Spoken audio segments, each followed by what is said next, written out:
Well, now on our top story and those meetings in Geneva. One of the opposition's demands is an end to the targeting of civilians in rebel-held territories such as Aleppo.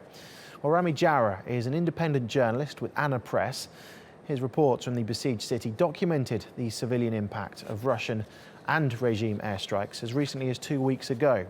He says air raids have escalated in the run-up to the talks.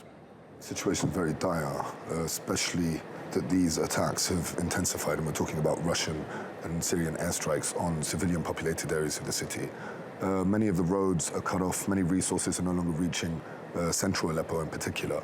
And it's somewhat the same situation that we're seeing across other parts of the country where there's an actual siege, whereas Aleppo is not under siege, but most of the routes that lead to Aleppo have been cut off. So there's definitely a percentage of escalation during these talks. However, this escalated when the Russians intervened in Syria.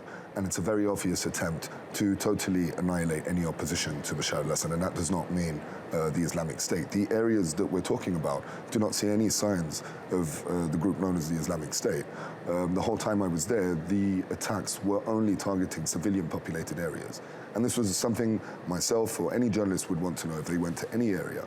What were these attacks actually hitting?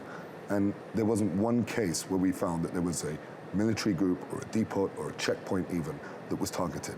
But in Aleppo and in Idlib, they blame the Russians and the Syrians for what's going on. There is also some resentment towards the international community. For people in Syria, they're in a very zoomed-in situation where they see that there are planes in the sky attacking them and there's no one stopping this from happening. And there's distrust.